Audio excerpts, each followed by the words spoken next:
नमस्कार, आप देख रहे हैं हाल हलचल का यह खास कार्यक्रम राजनीतिक हलचल। मैं हूं आशुतोष और आज की सबसे बड़ी खबर और सबसे चर्चित खबर उत्तर प्रदेश से है, जहां धर्म सत्ता कानून आमने सामने दिखाई दे रहे हैं। प्रयागराज के माघ मेले में शंकराचार्य स्वामी अभिमुक्तेश्वरानंद और उत्तर प्रदेश सरकार के बीच एक ऐसा विवाद खड़ा हो गया है जो अब केवल प्रशासनिक नहीं बल्कि राजनीतिक और संवैधानिक बहस का कारण बन चुका है। तो क्या हुआ ऐसा जिसमें शंकराचार्य और उत्तर प्रदेश की सरकार आमने सामने आ गई?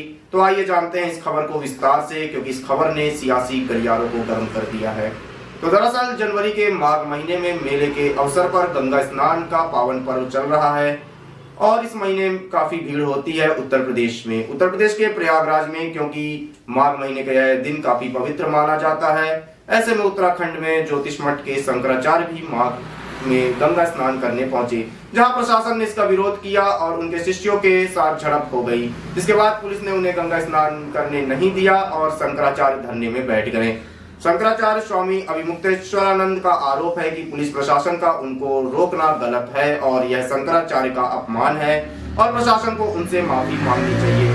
धरने के दौरान विवाद आज ज्यादा बढ़ गया जब प्रशासन ने उन्हें नोटिस भेजा और नोटिस में कहा कि आप शंकराचार्य नहीं हैं, जिसके जवाब में स्वामी अभिमुक्तेश्वरानंद ने कहा कि आपका फैसला अभी सुप्रीम कोर्ट में है। ऐसे में शंकराचार्य कौन है कौन नहीं, इसका फैसला प्रशासन नहीं करेगा।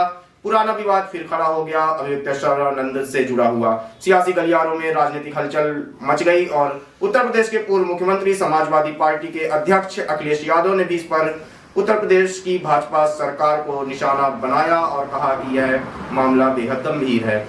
तो आइए समझते हैं सबसे पहले विवाद कैसे शुरू हुआ, कब शुरू हुआ। तो इस विवाद की जड़ें साल 2022 से जुड़ी हुई हैं। साल 2022 में स्वामी अभिमुक्तेश्वरानंद का ज्योतिर्मठ शंकराचार्य के रूप में पट्टाभिषेक हुआ, लेकिन इसी शंकराचार्य के पद को लेकर पहले से एक दूसरा पक्ष अदालत में मौजूद था, जिसके कारण यह मामला सुप्रीम कोर्ट में लंबित हो गया।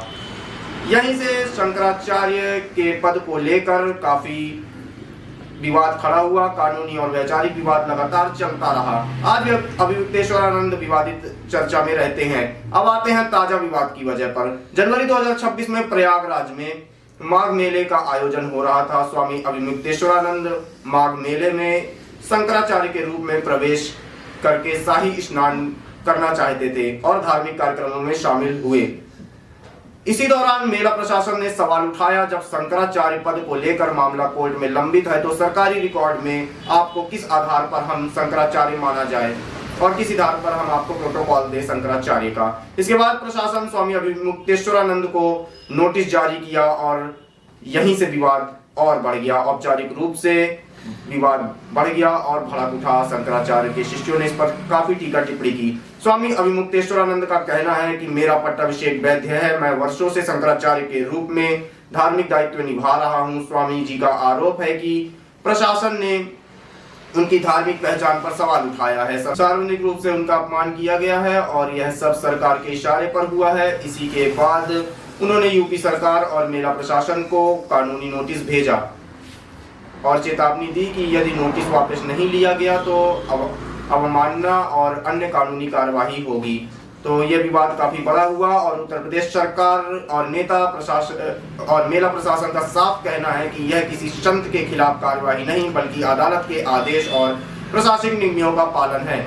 सरकार का तर्क है कि जब मामला न्यायालय में हो तब सरकार किसी एक पक्ष को सरकारी मान्यता नहीं दे सकती। कानून से ऊपर कोई नहीं है, चाहे फिर वह कोई भी हो। इस विवाद ने राजनीतिक रंग भी ले लिया और समाजवादी पार्टी अखिलेश यादव ने सरकार को घेरा और कहा कि धार्मिक मामलों में संवेदनशीलता दिखनी चाहिए और कांग्रेस ने आरोप लगाया कि भाजपा सरकार धर्म का उपयोग राजनीति में करती है लेकिन सम्मान देने में कदम पीछे खींच लेती है। क्या यह केवल एक कानूनी विवाद है या फिर धर्म और सत्ता के बीच का टकराव एक नई मिसाल है? फिलहाल नजरें अदालत के फैसले पर और सरकार के अगले कदम पर हैं। आप देखते रहिए राजनीतिक हलचल, सिर्फ हाल हलचल के इस खास कार्यक्रम में।